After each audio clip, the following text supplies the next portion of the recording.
Descobrimos o Kepler-22b, um pequeno exoplaneta na constelação de Cygnus. Parece nada importante? Pois é, mas na verdade é uma grande coisa. Ele é o primeiro planeta localizado na zona habitável que foi encontrado pelo telescópio Kepler. Em outras palavras, pode haver água nesse planeta. E se houver água, pode haver vida. O Kepler-22b pode se tornar nosso novo lar em potencial. Então vamos dar uma olhada nisso. Na verdade, descobrir novos planetas não é nada fácil. Nem todos eles podem ser vistos através de nossos telescópios super descolados. Até mesmo o todo-poderoso Hubble. Às vezes as estrelas são tão pequenas e fracas que é realmente difícil encontrá-las em um mapa. A mesma coisa aconteceu com o Kepler-22. Nesses casos, os cientistas precisam usar um método especial. Primeiro, eles tiram várias fotos da estrela em diferentes períodos de tempo. Então eles olham para elas e pensam: tem algum ponto escuro nessa estrela em algum lugar? Se encontrarem um, pode ser um planeta. Essas fotos realmente nos ajudam a descobrir algumas coisas muito importantes. Tipo, antes de tudo, este planeta existe. Em segundo lugar, aqui está o tamanho, raio e proximidade dele com a estrela. E, finalmente, seremos capazes de viver lá? Agora sabemos que o Kepler-22b é muito parecido com o nosso planeta e pode se tornar uma segunda Terra. Ele também está muito perto de nós, a apenas 635 anos-luz de distância. Pois é, são cerca de 4,8 quatrilhões de quilômetros. Mas essa é uma das opções mais próximas. A Kepler-22, a estrela de Kepler-22b, é uma anã amarela. Ela é muito parecida com o nosso Sol. O mesmo tamanho, o mesmo raio, até a idade é quase a mesma, 4 bilhões de anos. A diferença está apenas na luminosidade, ela é cerca de 20% mais escura que o Sol. Então, não importa quanto você force seus olhos, você não verá essa estrela no céu noturno. O planeta Kepler-22b é cerca de 2,4 vezes maior que a nossa Terra. E isso é muito bom. Um raio maior significa mais potencial de água e espaço para viver, mas ir de uma cidade a outra demoraria um pouco. É assustador até imaginar um voo de avião de 3 dias. Não sabemos a massa exata desse planeta, mas os cientistas acham que é maior que a da Terra. Na verdade, a massa do Kepler-22b pode ser até 36 vezes maior que a do nosso planeta. O que isso significa? Gravidade vigorosa. Se o planeta for 36 vezes mais pesado que a Terra, a gravidade será cerca de 6 vezes mais forte. Você mal consegue levantar 20 quilos de batatas? Experimente 120, sem falar que você mesmo pode ficar muito mais pesado nesse planeta. Você terá que ter uma empolgação incrível só para andar até lá. Vai precisar literalmente se transformar em um fisiculturista, só para conseguir chegar ao trabalho. O pior é que, com tanta gravidade, seria incrivelmente difícil para as plantas sobreviver ali. Elas precisam de pelo menos um pouco de liberdade para se erguer do chão. E os animais, então? Nossos cães e gatos teriam que se transformar em pequenas bolas de músculos para sobreviver lá. Mas se esse planeta tiver seus próprios animais ou outros habitantes, podemos imaginar como eles poderiam ser. Eles provavelmente teriam várias pernas para facilitar a movimentação. Não seriam muito altos, mas bem pesados e extremamente fortes. Aranhas gigantes musculosas. Dá para piorar? A boa notícia é que tudo isso é informação não confirmada. Se tivermos muita sorte e a gravidade for um pouco mais forte do que a da Terra, é claro que será muito mais fácil viver lá. A próxima coisa que sabemos sobre o Kepler-22b é que ele está cerca de 15% mais próximo de sua estrela do que nós do Sol. Se o Kepler-22b existisse no nosso sistema solar, estaria localizado em algum lugar entre a Terra e Vênus. Isso significa que vamos todos queimar? Não, bobinho. Como mencionei antes, a estrela Kepler-22 é bastante fria, apenas cerca de 5.538 graus Celsius.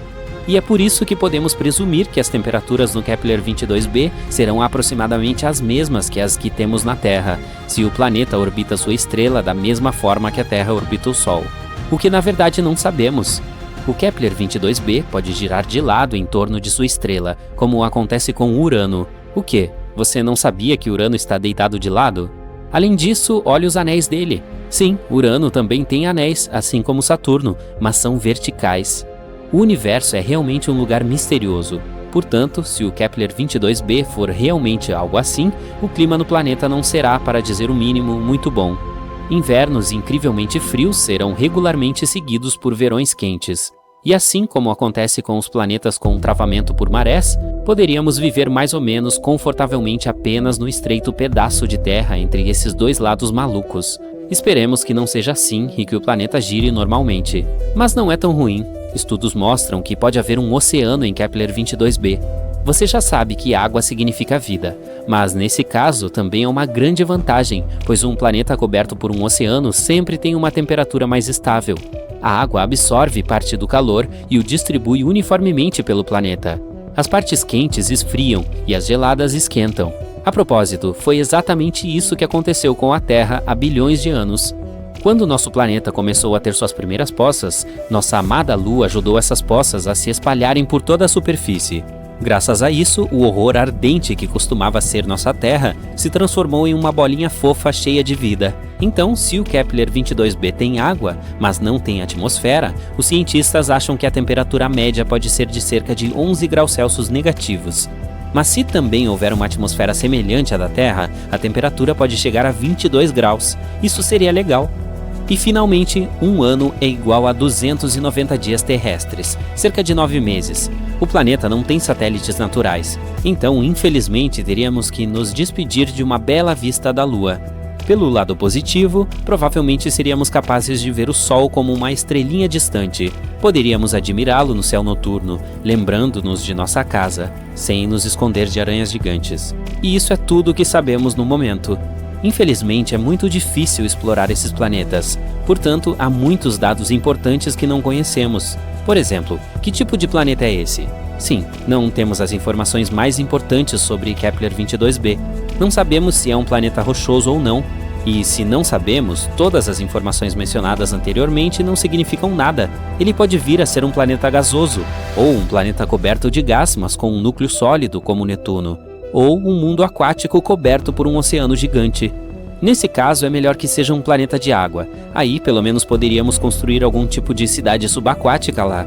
Poderíamos filtrar a água e comer peixe, até evoluirmos para uma espécie anfíbia. Será que conta como evolução se voltarmos às nossas raízes?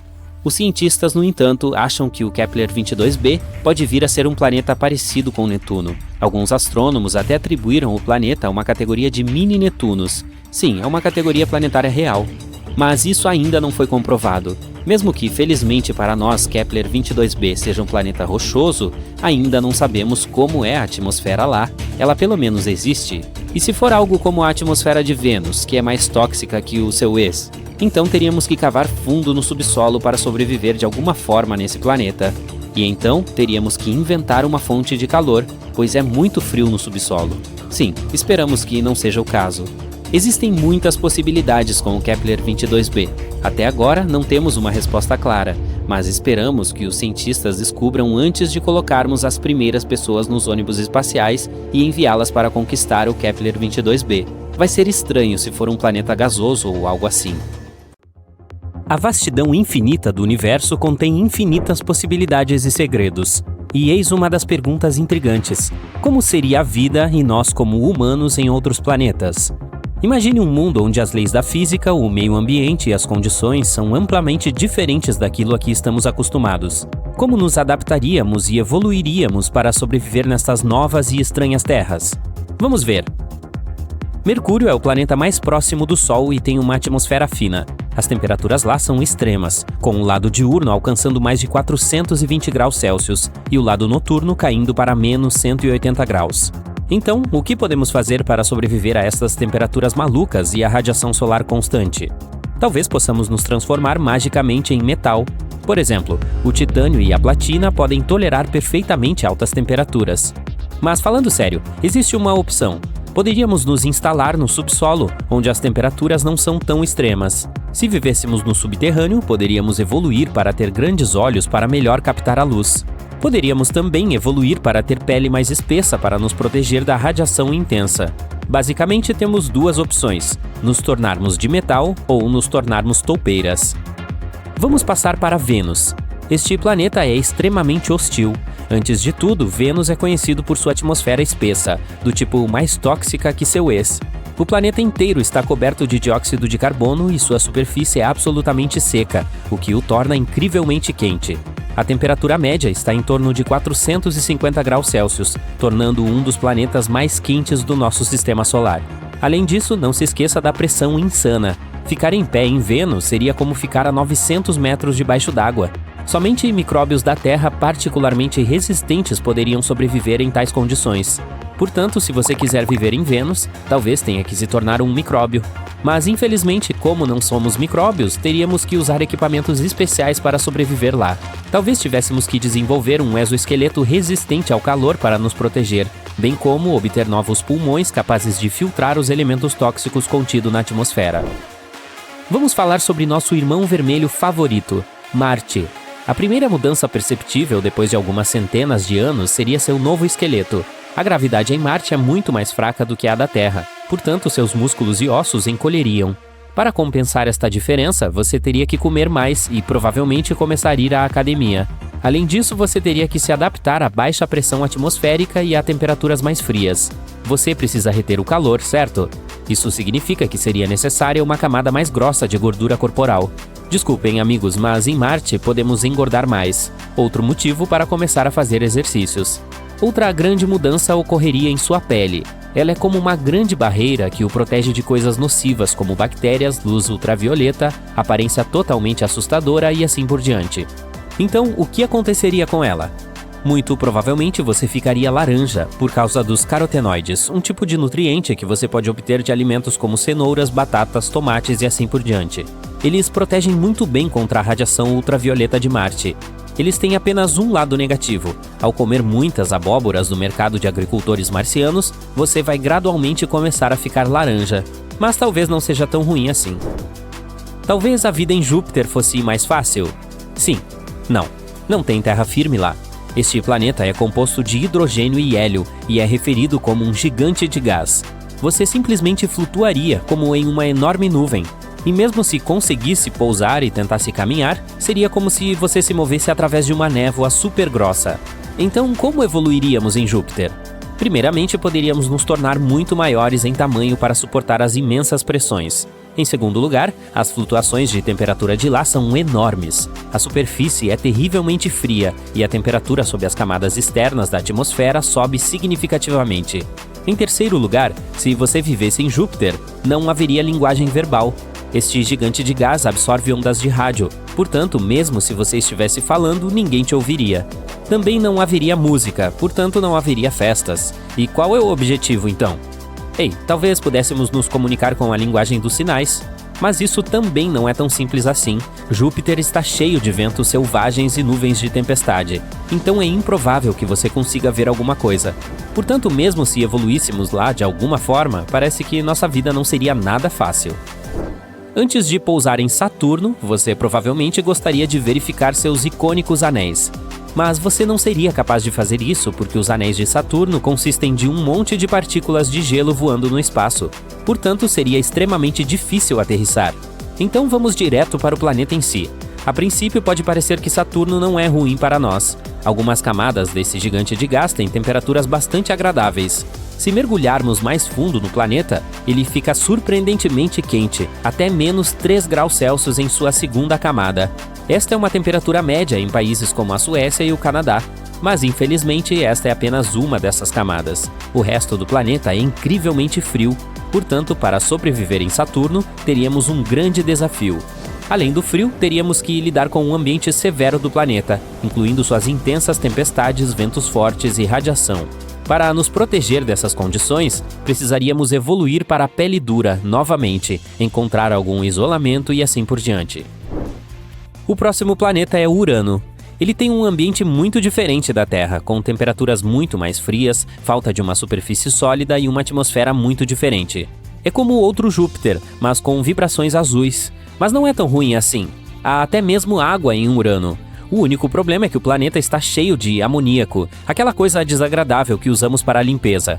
Portanto, não se surpreenda se você sentir aquele cheiro desagradável.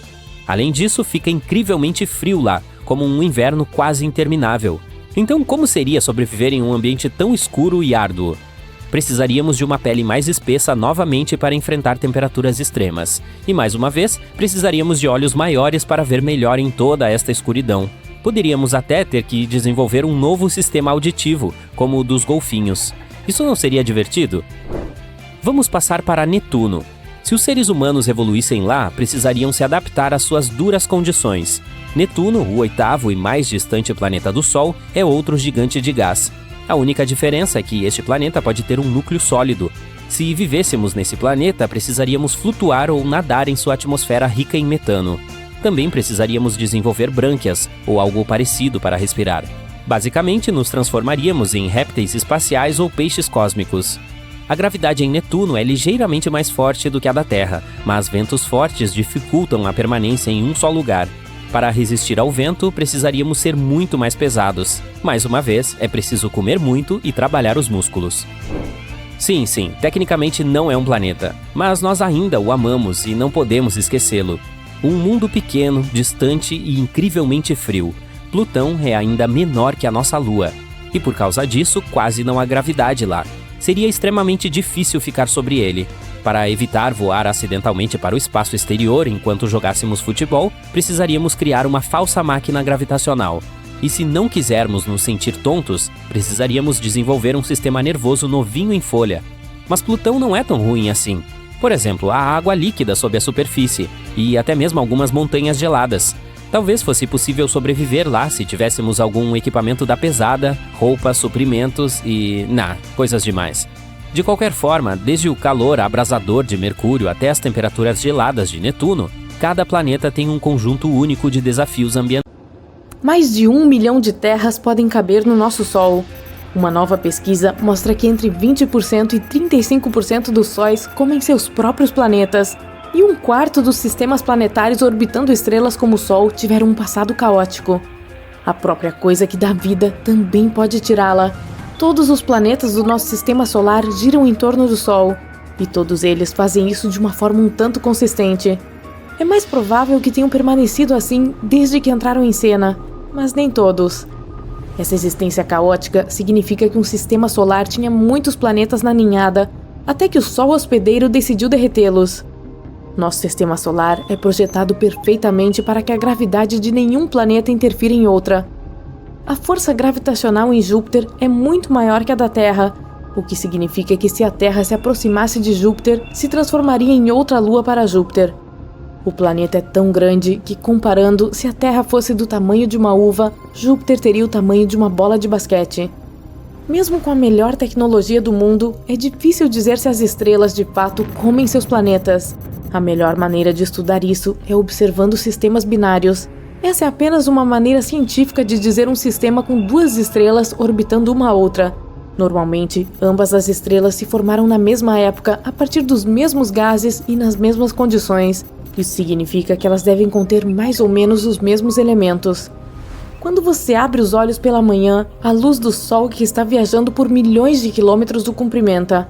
Quanto mais perto chegamos, mais quente fica. Mas os raios que partem do Sol também contêm certos produtos químicos que os tornam únicos. Os produtos químicos associados ao Sol são materiais leves como oxigênio, carbono, hidrogênio e hélio. Podem ser encontrados outros produtos nele também, mas esses são os principais. Ao estudar esses elementos, você pode aprender a história de um sistema solar com detalhes suficientes para determinar se ele foi caótico ou não. Os cientistas estudaram 107 sistemas binários compostos de sóis como o nosso, analisando a luz. Como cada sistema continha 2 sóis, eles os compararam e contrastaram para ver as diferenças. Eles observaram as estrelas com uma fina camada externa com elementos diferentes dos de sua companheira. Todos os sóis contêm elementos leves, mas há alguns que possuem elementos rochosos como ferro, silício e titânio próximos ao Sol. Esses elementos estão associados a terrenos acidentados que você encontraria na superfície, mas eles estão flutuando no meio do espaço. A camada externa mais fina é especialmente rica em ferro em comparação com as outras camadas. Muitas estrelas são gêmeas ao nascer, mas a maioria das estrelas da Via Láctea tem um amigo em um sistema binário. Isso significa que nosso Sol é único por não ter um parceiro. Mas existem algumas teorias que sugerem que o Sol pode ter perdido seu gêmeo no passado. Estaria a cerca de 184 anos-luz de distância e o chamam de HD 186302. Essa pode ser a nossa estrela da sorte. Um berçário estelar é onde nascem milhares de estrelas. Elas são feitas de gás e poeira, que gradualmente entram em colapso sob seu próprio peso. Nosso Sol pode ter começado dessa forma há 4,6 bilhões de anos, e quando elas estão maduras o suficiente, vão para o campo aberto, geralmente com seus companheiros de viagem. Na verdade, os cientistas afirmam que até 85% de todas as estrelas podem existir em pares binários ou ter mais amigos, mas mais de 50% são duplas. O único problema é que não podemos realmente vê-la, pois se desviou de sua órbita original há uma eternidade. Mas traços dela podem ser encontrados na nuvem de Oort. Esse é um vasto aglomerado de espaço que consiste em cometas, rochas espaciais e gelo nas bordas externas do alcance do nosso Sol. Eles flutuam bastante, pois estão longe da gravidade solar e podem ser facilmente retirados de sua órbita para o espaço aberto. Voar por tal espaço não é diferente de voar por qualquer vazio aleatório do espaço.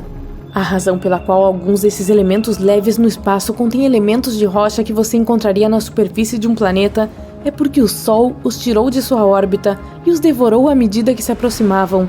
Isso também acontece quando uma estrela fica muito grande em seu lugar e começa a comer tudo ao seu redor. De acordo com os cientistas, se uma estrela come um planeta, pode torná-lo caótico e girar tão rapidamente que por fim ele se desfaz. Mas não se preocupe, há uma chance muito baixa de o Sol devorar um planeta em um futuro próximo. As estrelas se formam quando uma enorme nuvem de hidrogênio e hélio cresce até entrar em colapso sob seu próprio peso. A pressão aumenta e atinge níveis extremos de calor que nem conseguimos medir. Eventualmente, os átomos de hidrogênio perdem seus elétrons, fazendo com que o hidrogênio se funda e libere energia, contrariando o colapso da gravidade. Mas quando a força gravitacional supera a fusão do hidrogênio, a estrela começa a se expandir e se torna uma gigante vermelha. E então, depois de cerca de 1 bilhão de anos, o hidrogênio no núcleo externo vai embora, deixando uma grande quantidade de hélio nas proximidades, que se funde com o resto dos elementos ao redor. Quando todo o hélio desaparece, a gravidade encolhe a gigante vermelha, transformando-a em uma anã branca. E quando desaparece completamente, os restos da estrela liberam toneladas de gás e poeira para o espaço. Os cientistas afirmam que o nosso Sol tem entre 7 a 8 bilhões de anos restantes antes de atingir esse estágio. Mas mesmo que isso se torne realidade, não aconteceria da noite para o dia. Algo assim leva milhões de anos para acontecer. Mas e se o Sol decidisse nos devorar durante a noite enquanto conversamos? O planeta começaria a esquentar em segundos. Cada pequena mudança de grau levaria a eventos catastróficos. As geleiras poderiam derreter em questão de segundos e inundar as terras costeiras. Mesmo pequenas ilhas em áreas remotas do mundo ficariam submersas. E, à medida que o calor aumentasse, todas as áreas cobertas de neve derreteriam instantaneamente e se transformariam em climas desérticos. Alguns lugares queimariam e seus objetos do dia a dia derreteriam no local. O interior da Terra também ficaria mais quente, permitindo que erupções vulcânicas ocorressem em todo o mundo. A Antártica derreteria com o calor, assim como os vulcões entrariam em erupção. E em questão de minutos, o planeta inteiro se transformaria em fogo e cinzas antes de explodir em pequenos pedaços flutuando no espaço, alcançando áreas das quais nunca ouvimos falar. Mas não se preocupe, algo assim não vai acontecer de verdade. Caso o Sol interferisse na nossa rotação, os resultados seriam diferentes. Também esquentaria porque o campo magnético ao nosso redor nos protege da radiação solar. E uma vez que saíssemos do lugar, o campo magnético seria maculado e o calor extremo do Sol nos faria ferver. A força gravitacional seria instável, então a física da nossa vida cotidiana seria caótica. Teremos que esperar 5 bilhões de anos a partir de agora para o Sol se transformar em uma gigante vermelha. Ele vai crescer devorando Mercúrio e Vênus. Provavelmente, a Terra também estaria no menu. Se a Terra se movesse apenas 1,5 milhão de quilômetros em direção ao Sol, ela seria inabitável. Pode parecer muito, mas é apenas 4 vezes a distância entre a Lua e a Terra. Detectar a composição química dos raios solares em sistemas solares mais distantes pode ajudar os cientistas a encontrar outros planetas semelhantes à Terra. Como a atmosfera ao redor dessas estrelas devoradoras de planetas muda a composição química, podemos detectar quais sistemas solares lá fora tiveram um passado calmo. A principal coisa que devemos observar é se os planetas têm um ciclo orbital saudável. Com nada mais atrapalhando, podemos assumir que o planeta poderia seguir os mesmos passos que a Terra fez para os humanos estarem aqui. Mas esse processo demorará muito, pois existem milhões de estrelas próximas semelhantes ao nosso Sol. As chances de encontrar um planeta semelhante ao nosso são quase impossíveis nesse ritmo. Mas se for assim, então pode haver vida nesses planetas. Não haverá como saber se é vida inteligente, mas eles podem ter tido o mesmo destino evolutivo que nós. Arcturus, ou Arturo, uma enorme estrela vermelha, está explodindo de dentro para fora. O mar vermelho de plasma em sua superfície se enfurece e pulsa. Essa estrela queima qualquer coisa que se aproxime dela. E agora, flop! Arcturus se foi. Mas ao mesmo tempo, ela reaparece no centro do nosso sistema solar, substituindo o Sol. O que vemos no céu não é mais um pequeno ponto amarelo, mas uma bola vermelha gigante. Ela é 25 vezes mais larga e 30% mais pesada que o Sol. Mesmo que Arcturus seja um pouco mais fria, ainda é um pesadelo para a Terra. A distância do nosso planeta até a estrela é agora 25 vezes menor. Toda a água dos oceanos e rios começa a evaporar. Florestas tropicais estão se transformando rapidamente em desertos sem vida. Mas o pôr do sol e o nascer do sol agora são sensacionais. Imagine-se no telhado do Empire State Building assistindo ao nascer do sol. Primeiro, você vê a luz no horizonte. Ela quase o cega, porque Arcturus é 110 vezes mais brilhante que o Sol. Então, a estrela sobe gradualmente sobre a superfície. O ponto espesso no horizonte fica cada vez mais largo e continua a crescer, até que a estrela vermelha seja tudo que você pode ver. Arcturus está agora tão perto que você pode até ver tempestades de plasma quente em sua superfície. Existem explosões e expulsão periódica de massa. Enormes quantidades de matéria são ejetadas da superfície da estrela a velocidades de até 2.000 km por segundo. A matéria assume a forma de um laço preso à estrela em ambas as extremidades. E você tem que usar um traje espacial super avançado para poder observar o nascer do Sol. A vida na Terra deixou de existir há muito tempo devido a essas condições e vai piorar com o tempo, porque a cada 8 dias o brilho de Arcturus aumenta. E logo nosso planeta se tornará mais parecido com Vênus, tão perto do Sol que a alta temperatura torna qualquer vida impossível. Ok, deixe nosso planeta esfriar um pouco e coloque Próxima Centauri no centro do nosso sistema solar. Não é uma gigante vermelha, mas uma anã vermelha. Essa estrela é quase 7 vezes menor que o Sol e quase 9 vezes mais leve. Agora, nossos oceanos e rios não estão evaporando, mas congelando. Florestas e selvas estão cobertas de neve. Em cerca de uma semana, não haverá um único lugar na Terra onde a temperatura esteja acima de 0. Até as plantas acostumadas ao frio deixarão de existir. Elas se alimentam principalmente da energia do Sol, portanto começam a morrer de fome. Mas ainda haverá água abaixo da camada de gelo. Ela será aquecida pelo núcleo quente do nosso planeta. Os micro-organismos serão capazes de sobreviver. Está mais escuro na Terra também. Parece um crepúsculo sem fim por aqui. E mal podemos ver a Lua. A questão é que ela não produz sua própria luz, mas reflete a luz do Sol. Com a Próxima Centauri substituindo a nossa estrela, a Lua perde seu brilho. Mas um problema ainda maior seria com a nossa órbita. O Sol tem uma determinada força gravitacional, e isso nos mantém firmes na doce zona habitável, uma região nem muito quente, nem muito fria. A gravidade da Próxima Centauri é muito mais fraca, e a Terra está lentamente se afastando da estrela. Agora corremos o risco de encontrar asteroides voando pelo espaço, ou até mesmo outros planetas. Mas o pior cenário é se Próxima Centauri simplesmente não conseguir segurar nosso planeta e voarmos para o espaço escuro. Nesse caso, pode esquecer todas as formas de vida aqui. Agora, vamos colocar Sirius no centro do nosso sistema solar. É a estrela mais brilhante do nosso céu noturno. É apenas 70% maior que o Sol, mas quase 2 vezes mais quente. Portanto, seu brilho não é apenas forte, é crepitante. E sua luz não é amarela, mas em algum lugar entre o azul e o branco. Você não poderia sair na cidade sem óculos de sol, ou óculos de Sirius, né? Ainda assim, você não gostaria de andar pelas ruas com o asfalto fervendo. Seria possível literalmente fritar ovos na calçada. Claro, a essa altura, toda a vida na Terra já teria desaparecido.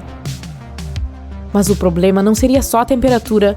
Sirius emite enormes quantidades de radiação. Nossa atmosfera serve de escudo contra o Sol, mas no caso de Sirius, esse escudo não seria suficiente. Agora, por que não adotamos uma abordagem mais bizarra e nos tornamos um sistema de estrela binária? Consiste em 2 estrelas que giram em torno de um centro comum. E aí está a nossa Terra, sã e salva. Tem a ver com o tamanho e o brilho das estrelas. Essas 2 não são muito grandes e emitem tanta luz quanto o nosso Sol. Tudo o que importa para nós é que o nosso planeta permaneça na zona de segurança do sistema de estrela binária. Ao nascer do Sol, você vê primeiro uma estrela aparecer abaixo do horizonte e alguns minutos depois, a outra. O único problema é que essa beleza pode explodir em breve com uma força enorme. Em um sistema binário, uma estrela é sempre mais pesada que sua companheira. Mais cedo ou mais tarde, ela começa a puxar a matéria para longe da estrela menor. Gradualmente, a estrela maior apenas devora a sua vizinha. Então, a maior pode atingir uma massa crítica e explodir. Essa explosão seria tão forte quanto a de uma supernova. Isso destruiria todo o nosso sistema solar. A luz dessa explosão seria visível a centenas de anos-luz de distância. Depois disso, se formaria uma enorme nebulosa no lugar do nosso sistema solar, a poeira estelar e as partículas que sobrariam do nosso mundo. Indo para o reino da loucura agora. Um buraco negro. Sim, há um no centro do nosso sistema solar agora. Conhecemos os buracos negros como objetos assustadores e misteriosos que atraem tudo em seu caminho. Mas mesmo em torno de um buraco negro, há uma zona habitável. É necessário estar longe o suficiente para que ele não o arraste para dentro do seu abismo negro. Mercúrio e Vênus estarão muito próximos do buraco negro, então muito provavelmente eles serão dilacerados e em seguida se dirigirão ao horizonte de eventos. Essa é a última parada antes de atingir a singularidade, o coração do buraco negro. Existem apenas 2 problemas: luz e tempo. Um buraco negro atrai luz em vez de emiti-la, portanto, a Terra ficaria escura e fria rapidamente. E o tempo passa mais devagar em torno de objetos pesados. Perto de um buraco negro, 1 segundo pode ser igual a semanas ou até meses de distância no espaço sideral. Não sentiríamos essa diferença, mas todo o universo ao nosso redor se desenvolveria mais rápido em relação a nós. Qualquer objeto pode se tornar um buraco negro se for compactado até um determinado tamanho. Por exemplo, o Sol pode se tornar se for reduzido a uma largura de 6 km, e até mesmo a Terra. Se você a apertar até que atinja 1,8 cm de largura, ela se tornará um buraco negro. Agora uma pequena rocha espreita no centro do nosso sistema solar. É uma estrela de nêutrons. Tem cerca de 30 km de largura. Alguns meteoritos são muito maiores do que isso. Mas ela tem uma massa comparável à do Sol. Portanto, sua força gravitacional é quase a mesma e a órbita do nosso planeta está intacta. Mas o problema é que as estrelas de nêutrons quase não emitem luz visível. Portanto, agora é permanentemente noite na Terra. Mesmo assim, fica muito quente aqui. Quando uma estrela de nêutrons nasce, ela pode ser várias vezes mais quente que o Sol, mas ela esfria rapidamente até a temperatura a que estamos acostumados. Portanto, há uma chance de que toda a vida na Terra ainda não tenha sido queimada. Outro problema é que essas pequeninas giram muito rapidamente e podem se tornar pulsares. É como se houvesse um holofote poderoso de cada lado de uma estrela giratória. As estrelas de nêutrons também ejetam radiação em velocidades tremendas. Esses raios tornariam nosso planeta literalmente estéril. Nenhuma forma de vida seria capaz de existir nessas condições. E agora é a hora da maior estrela já conhecida, Stephenson 218. Essa gigante vermelha é 2.150 vezes maior que o Sol. E se a colocássemos no centro do nosso sistema solar, sua borda alcançaria a órbita de Saturno.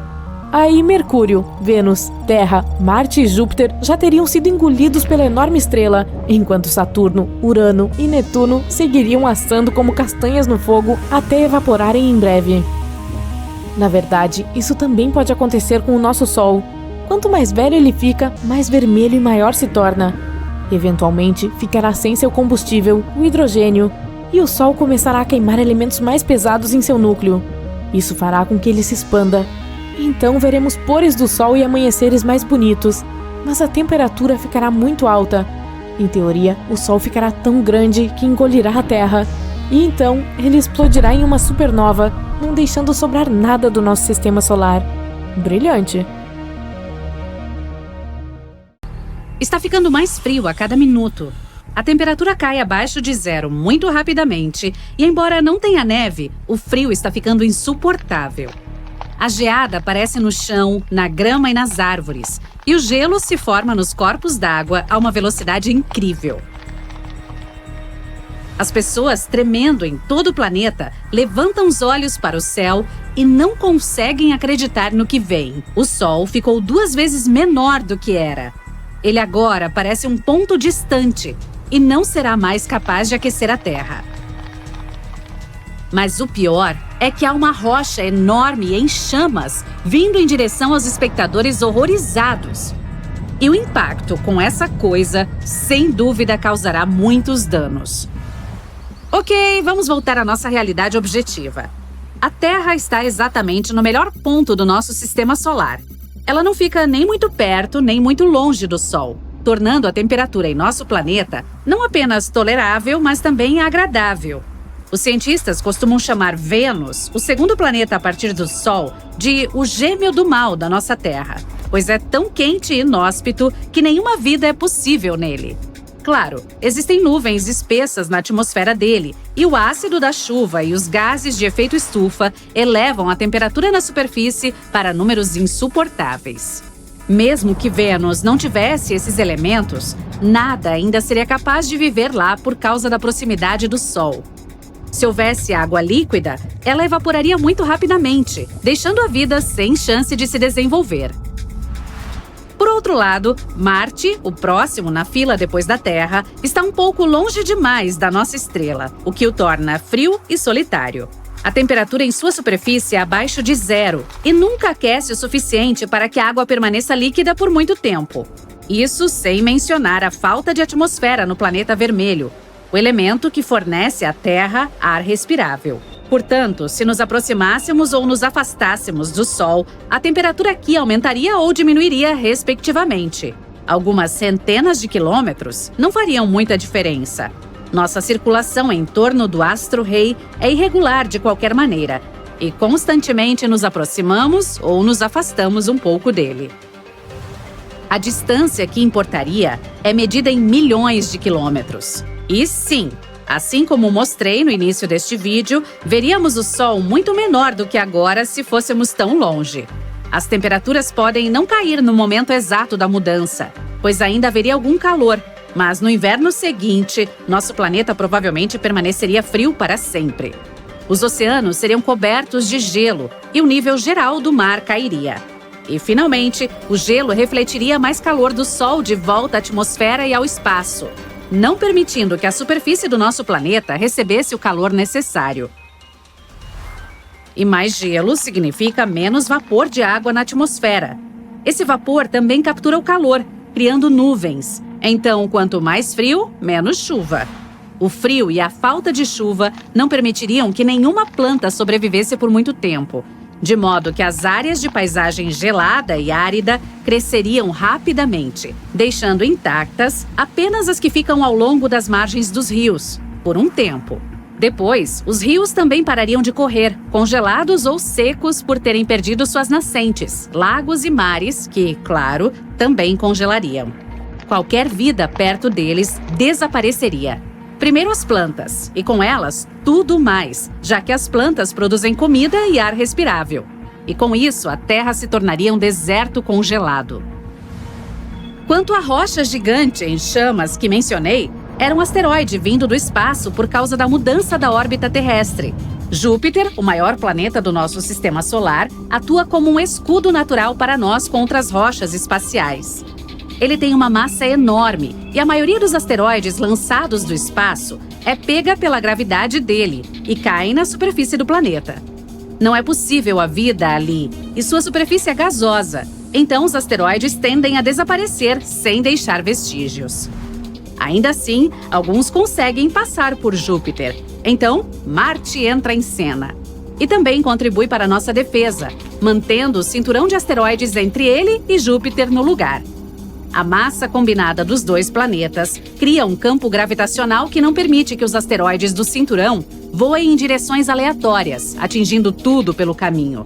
Se não houvesse Marte entre nós e o cinturão, estaríamos quase tão acostumados com as chuvas de meteoros quanto com as chuvas habituais.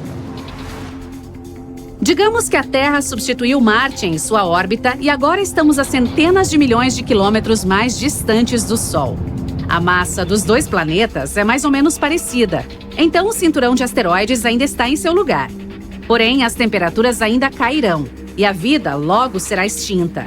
Mas se Marte ficasse onde está e a Terra simplesmente se afastasse, seria a receita para um desastre. Não há chance para que os planetas orbitem o Sol na mesma velocidade, porque a massa não é igual. Em algum momento, eles colidiriam um com o outro. Levando em conta a velocidade, rachariam e se partiriam, talvez criando outro cinturão de asteroides no nosso sistema solar. Não seria mais esperançoso para nós se a Terra decidisse pular para mais perto do Sol. Além de a estrela parecer mais uma bola gigante e impiedosa no céu, seu calor derreteria nossas geleiras, fazendo o nível dos mares subir abruptamente. A água inundaria a maior parte dos continentes e mais superfícies seriam cobertas pela água, o que significaria mais absorção de calor.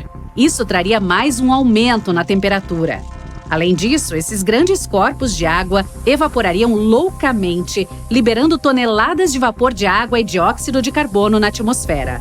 O dióxido de carbono é um gás de efeito estufa que absorve calor, assim como o vapor de água. Juntos, eles prenderiam cada vez mais o calor do Sol, formando nuvens espessas e turbulentas no céu, quase como em Vênus, só que sem o ácido. Esse manto espesso de nuvens também contribuiria para aquecer a superfície do nosso planeta. No final, a Terra inteira se aqueceria tanto que a vida na superfície se tornaria insuportável para a maioria. Apenas as criaturas mais resistentes seriam capazes de sobreviver a temperaturas tão altas. Aquelas que habitam nossos desertos, por exemplo. Apesar das chuvas, que não cessariam como no cenário de frio, as plantas ainda teriam dificuldade de se adaptar aos ambientes novos e quentes. As das regiões mais frias do planeta seriam as primeiras a murchar e desaparecer. Depois, as de climas moderados. E, finalmente, as tropicais também não suportariam. E, mais uma vez, a Terra se transformaria em uma bola de rocha estéril, só que desta vez superaquecida em vez de congelada. A distância do nosso planeta até o Sol, nossa inclinação, velocidade de rotação em torno do próprio eixo, a órbita em torno da nossa estrela e até mesmo a presença da Lua. Tudo isso é crucial para a existência da vida aqui. Por exemplo, se a Terra não estivesse inclinada em relação ao Sol, seria insuportavelmente quente no Equador e incrivelmente fria nos polos. As estações também não mudariam, dividindo o nosso mundo em faixas de verão e inverno sem fim.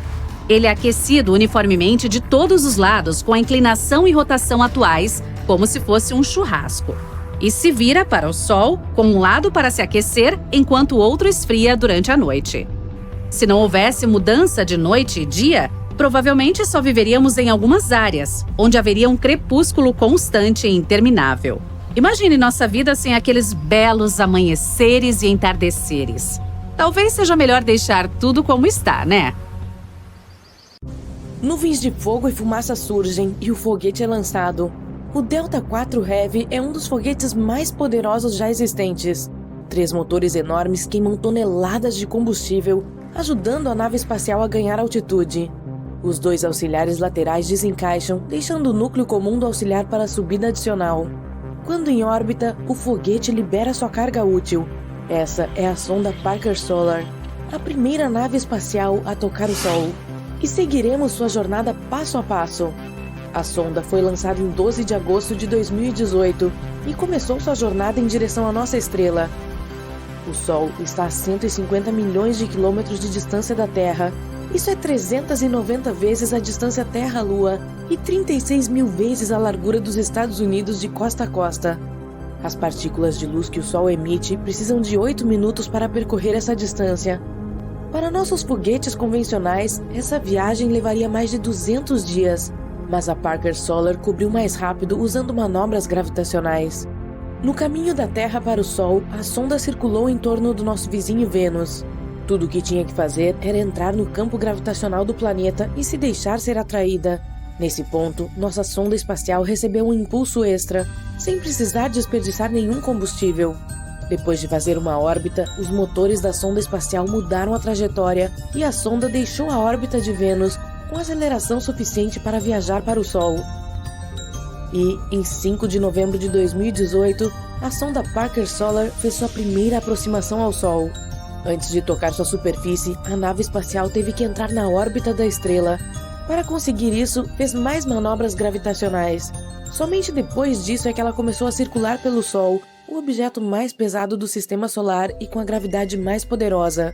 Então, isso dará à sonda uma quantidade incrível de aceleração a cada sobrevoo.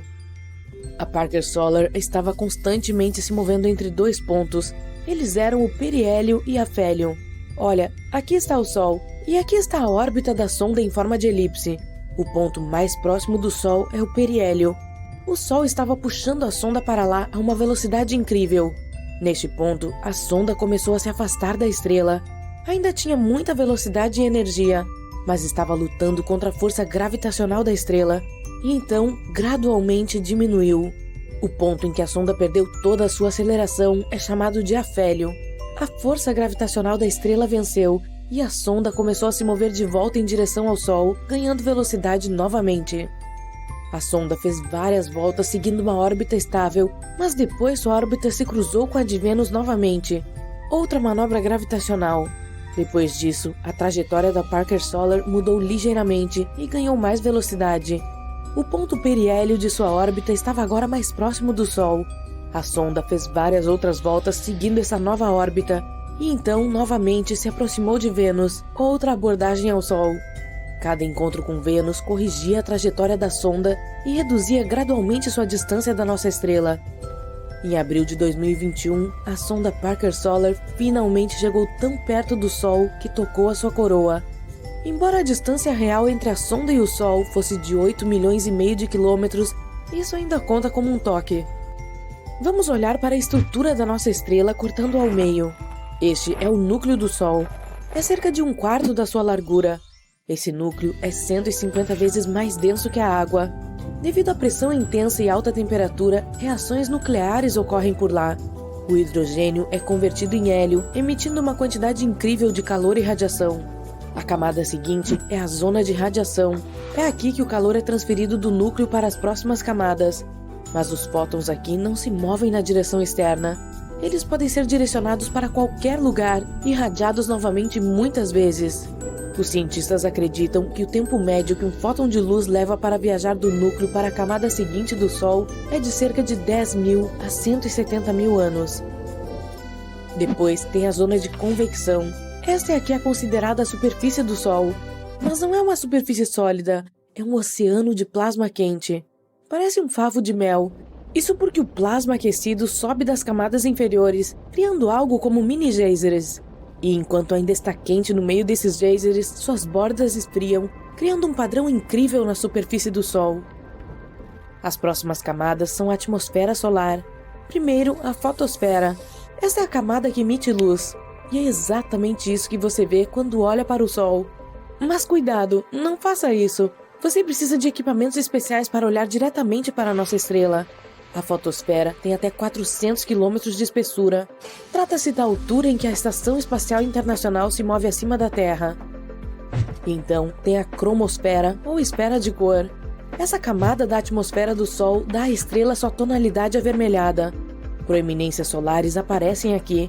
Essas são poderosas emissões de matéria que saem da superfície da estrela. Sua velocidade pode chegar a 700 km por segundo. Em algum momento, elas são pegas pelo campo magnético da estrela e puxadas para trás. E depois há a coroa, um envelope gasoso do Sol. As descargas mais poderosas acontecem lá. Você pode ver a coroa durante eclipses, quando a Lua cobre o disco solar. Então, é possível notar algum tipo de brilho ao redor da estrela. Essa é a coroa. Estende-se por milhões de quilômetros ao redor do Sol, e a sonda Parker Solar tocou precisamente essa área. É aí que o material solar e a radiação ainda estão ligados à gravidade da estrela e não voam para o espaço. E tudo que está além dessa área é o vento solar, que é o material e a radiação que conseguem escapar da gravidade do Sol e partir para o espaço. A Parker Solar surpreendeu os astrônomos ao fornecer mais informações sobre esse limite. Acontece que não é uma parede circular perfeita como costumávamos pensar. O limite é irregular, parece mais uma cordilheira. Essas regiões acidentais têm essa forma por causa do fluxo irregular de plasma da superfície solar. Quanto maior e mais poderoso o fluxo, mais distante o limite está da superfície da estrela. Mas os cientistas ainda não sabem exatamente o que causa essa diferença. Depois de fazer o sobrevoo ao redor do Sol, a sonda Parker Solar continuou sua jornada e começou a se afastar da estrela novamente. Os pesquisadores estão esperando mais 4 aproximações em 2022. Em agosto de 2023, a sonda fará um sobrevoo ao redor de Vênus. Ela ganhará mais velocidade e se aproximará do Sol a uma distância recorde. O próximo sobrevoo de Vênus acontecerá em 2024 e espera-se que a Parker Solar seja capaz de suportar as altas temperaturas e radiação tão próximas ao Sol. Felizmente, os cientistas se preocuparam com isso, pois a sonda tem um escudo solar. Está ligado ao lado da sonda que ficará de frente para a estrela. É do tamanho de uma janela de casa e tem cerca de 11 centímetros de espessura. É feito de um material especial, capaz de suportar uma temperatura de cerca de 1370 graus Celsius. Isso é quase 6 vezes maior do que a temperatura de um forno de cozinha comum. O corpo da sonda é feito de um material branco que reflete a luz solar. Todo o equipamento científico é colocado bem no centro da sombra deste escudo. Se os raios solares atingirem o corpo desprotegido da sonda a curta distância, todo o equipamento vai parar de funcionar em apenas alguns décimos de segundo. A sonda está equipada com um instrumento de investigação de campos eletromagnéticos. Este é um sistema para medir campos elétricos e magnéticos, ondas de rádio, temperatura e densidade plasmática. O sensor de imagem de campo amplo para a sonda Parker Solar, ou WISPR, é um telescópio óptico, aquele que tirou essas imagens impressionantes do plasma em movimento na coroa solar. Essas auroras são o que você vê durante os eclipses solares. A investigação de ventos solares alfas e prótons mede prótons, elétrons e íons de hélio. Ajuda os cientistas a estudar os ventos solares. Muitas vezes prejudica nossa tecnologia. Erupções inesperadas na superfície do Sol causam ventos solares severos. Eles podem queimar chips em satélites orbitando a Terra. Considerando que temos a EEI, onde astronautas trabalham o tempo todo, precisamos saber mais sobre ventos solares e como nos proteger deles. Conforme a Parker Solar continua sua pesquisa, ela já estabeleceu vários recordes mundiais. É o objeto feito pelo homem mais próximo do Sol. É também o detentor do recorde de velocidade. Durante sua última aproximação ao Sol, a sonda atingiu uma velocidade de 162 km por segundo. Isso significa que poderia cobrir a distância de Nova York a Los Angeles em apenas 24 segundos, e uma viagem ao redor da Terra levaria cerca de 4 minutos. Uma viagem à Lua em tal nave espacial levaria apenas 40 minutos. Em 2025, a Parker Solar chegará mais próxima do Sol, atingindo uma velocidade de cerca de 690 mil km por hora. Mas mesmo essa velocidade é de apenas 0,064% da velocidade da luz. Você está parado na ponte para sua espaçonave supermoderna. Hoje, sua missão é voar para áreas desconhecidas do espaço. Você viajará por belas nebulosas, pulsares giratórios e buracos negros. Em breve, chegará ao planeta onde a vida pode existir nas formas mais incomuns. Você apertará a mão de um inseto estranho do tamanho de um elefante e talvez até estabelecerá relações diplomáticas com ele. Isso pode acontecer no futuro. Por enquanto, a humanidade está apenas tentando chegar mais longe no espaço. Os humanos voaram pela primeira vez em 1783, quando engenheiros franceses construíram o primeiro balão de ar quente do mundo. Mas ele só subiu acima do solo à altura de 1/3 da Estátua da Liberdade. Em 1903, os irmãos Wright fizeram o primeiro voo em um avião controlado. Desde então, as pessoas têm ido cada vez mais alto. Hoje em dia, os aviões modernos podem alcançar a altitude de 13 quilômetros. É como se fossem 34 Empire State Buildings empilhados um em cima do outro. Em 1931, as pessoas finalmente chegaram à estratosfera. Um físico suíço e seu assistente usaram um balão de ar quente para atingir uma altura recorde de 16 quilômetros acima da superfície terrestre. Eles foram as primeiras pessoas no mundo a observar a curvatura do horizonte do planeta. 30 anos depois, a primeira pessoa foi para o espaço. era Yuri Gagarin. Ele foi lançado da Terra e atingiu a órbita baixa da Terra em cerca de 10 minutos. A altitude máxima da espaçonave de Gagarin foi de cerca de 327 quilômetros. É quase como a distância de Los Angeles até Las Vegas. O primeiro cosmonauta viajou pelo lado noturno da Terra, sobrevoou os Estados Unidos e pousou com sucesso 108 minutos depois. Hoje em dia, a distância de 400 quilômetros no espaço sideral não é nada. É nessa altitude que a Estação Espacial Internacional orbita a Terra. Astronautas de todo o mundo ficam lá o tempo todo. Em 1969, a Apollo 11 estabeleceu um novo recorde do voo mais distante ao espaço. Sua tripulação voou cerca de 384 mil quilômetros até a Lua e pousou com sucesso na sua superfície. A missão permaneceu na superfície do satélite por cerca de 21 horas e então todos voltaram para casa com sucesso. Um ano depois, esse recorde de distância foi quebrado pela missão Apollo 13. Ela deu a volta em torno da Lua e voltou para a Terra. No ponto mais distante, os astronautas estavam a mais de 400 mil quilômetros de casa. É como dar a volta no globo 11 vezes. Ainda é a distância mais longa já percorrida pelos humanos no espaço. Mas pretendemos quebrar esse recorde voando para Marte. Uma vez a cada poucos anos, a Terra e Marte se alinham de tal forma que a distância entre esses planetas é de 55 milhões de quilômetros. Se houvesse uma estrada da Terra até Marte, levaria cerca de 62 anos para chegar lá de carro. Uma viagem de espaçonave levaria cerca de 6 a 8 meses. Quando chegarmos lá, a humanidade se tornará multiplanetária. E esse será um novo recorde de viagem espacial. Por enquanto, as pessoas precisam confiar em diferentes sondas para reunir todas as informações necessárias. Por exemplo, a sonda Parker Solar foi enviada da Terra diretamente para o Sol. Ela voou uma distância de 1 unidade astronômica até o seu destino. Isso é cerca de 150 milhões de quilômetros. A sonda já deu várias voltas ao redor do Sol e de Vênus, mas a atração gravitacional do Sol é tão forte que a velocidade da sonda é agora de mais de 530 mil quilômetros por hora. Isso é 13 vezes mais rápido do que a velocidade média de um foguete. Outra sonda, a Voyager 1, detém o título do objeto mais distante criado por humanos. A sonda, que pesa tanto quanto uma grande motocicleta, foi lançada em 1977. Após um ano de voo, ela atingiu o cinturão de asteroides além da órbita de Marte e foi em direção a Júpiter. A sonda tirou várias fotos do gigante gasoso e voou em direção a Saturno. Depois de visitar todos esses planetas, a Voyager 1 estabeleceu um trajeto para o espaço interestelar, planejando deixar o Sistema Solar. Em 2004, a sonda havia viajado cerca de 94 distâncias da Terra até o Sol.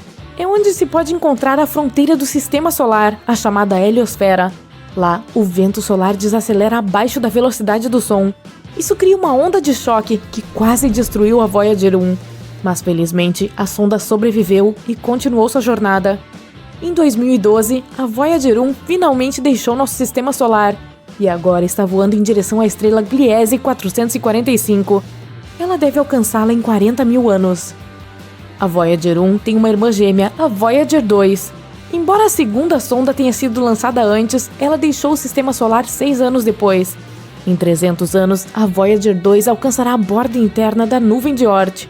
Esse é um aglomerado de pequenos asteroides e corpos espaciais em torno do nosso sistema solar. Em 40 mil anos, a Voyager 2 ultrapassará a anã vermelha Ross 248. E em quase 300 mil anos, a sonda deve chegar perto de Sirius, a estrela mais brilhante do céu noturno. Talvez as Voyagers possam fazer contato com outra civilização e passar a mensagem que carregam em seus discos de ouro. Os discos contêm saudações em 55 idiomas e músicas de diferentes culturas e países. Também há sons do oceano, o canto dos pássaros, o chilrear dos insetos e diferentes sons de animais. Existem também 116 imagens que podem ajudar outras civilizações a entender a composição da atmosfera da Terra e a estrutura do DNA humano. Algumas imagens são apenas paisagens do nosso planeta, desertos, montanhas, ilhas e rios. De qualquer forma, para fazer dos humanos uma espécie multiplanetária, precisaríamos ir até Marte. Isso levaria menos de um ano. Mas se as pessoas decidissem se tornar uma espécie interestelar, teríamos que viajar para a próxima Centauri. Ela é a estrela mais próxima do Sol. A luz dessa anã vermelha chega à Terra em pouco mais de 4 anos. Mas se você decidir usar os bons e velhos motores de foguete, a jornada levará cerca de 73 mil anos. A chave para viagens de longa distância é a velocidade. Seria necessário descartar os motores de foguete tradicionais e criar algo novo. Alguns cientistas dizem que podemos chegar à próxima Centauri antes do final deste século. Para fazer isso, será criada uma microsonda que será menor do que uma unha e será lançada ao espaço. Então, um poderoso feixe de laser da Terra empurrará essa sonda para frente, permitindo que ela atinja 20% da velocidade da luz. Nesse caso, a jornada da sonda até a estrela mais próxima levará cerca de 20 anos. Mas mesmo após sua chegada, as ondas de rádio com o sinal da sonda chegarão à Terra com um atraso de 4 anos. Mas se pudéssemos viajar na velocidade da luz, até onde chegaríamos? Aqui está a Via Láctea. Levaria mais de 100 mil anos para viajar de um lado a outro da sua espiral. E se você comprasse uma passagem para a galáxia de Andrômeda, a jornada levaria 2,5 milhões de anos. Cerca de 100 milhões de anos viajando na velocidade da luz e você deixaria o superaglomerado de Virgem. Todos os pequenos pontos que você veria seriam, na verdade, galáxias enormes contendo bilhões de estrelas. 1 bilhão de anos na estrada e você estaria nos superaglomerados vizinhos. Agora, esses pontos seriam, na verdade, superaglomerados com bilhões de galáxias. 14 bilhões de anos viajando e você alcançaria o limite do universo observável. Essa é a distância máxima que os telescópios da Terra podem ver. Existem cerca de 2 trilhões de galáxias dentro dessas fronteiras. Cada galáxia pode ter estrelas como o nosso Sol. Em torno de cada estrela há uma zona habitável, um ponto ideal onde a água pode existir em sua forma líquida. Isso dá a chance de existir vida. As pessoas adorariam encontrar esses seres e fazer contato com eles. Mas a distância de bilhões de anos de viagem torna isso impossível. Existe uma teoria de que os humanos podem viajar a bilhões de anos-luz de distância usando buracos de minhoca. Imagine que o espaço-tempo é um pedaço de papel. Nossa galáxia, a Via Láctea, está de um lado e uma galáxia desconhecida do outro. Um caminho reto levaria bilhões de anos, mas se você dobrar o papel ao meio, esses dois mundos ficarão um ao lado do outro, e você poderá chegar lá por algum tipo de buraco, um buraco de minhoca. Ele distorce o espaço-tempo, o que pode permitir que as pessoas se tornem uma espécie multigaláctica. Alguns cientistas dizem que pode haver buracos de minhoca dentro dos buracos negros. Esses são os objetos mais misteriosos e massivos do universo. Eles são tão pesados que também podem deformar a estrutura do espaço-tempo. 1 minuto perto de um buraco negro pode equivaler a 1 semana ou 1 mês na Terra. Talvez se uma espaçonave pudesse resistir a uma força gravitacional tão feroz e entrasse no coração de um buraco negro, ela sairia na outra extremidade do buraco de minhoca. Isso poderia ser em algum lugar em outra parte da nossa galáxia, ou em outra galáxia, ou poderia até ser em um universo paralelo. O buraco negro mais próximo da Terra está a 1.500 anos-luz de distância. Ele é chamado de unicórnio e pesa como a massa de 3 sóis. Isso significa que ele é muito pequeno em comparação com outros buracos negros. Alguns deles podem pesar 6,5 bilhões de massas solares.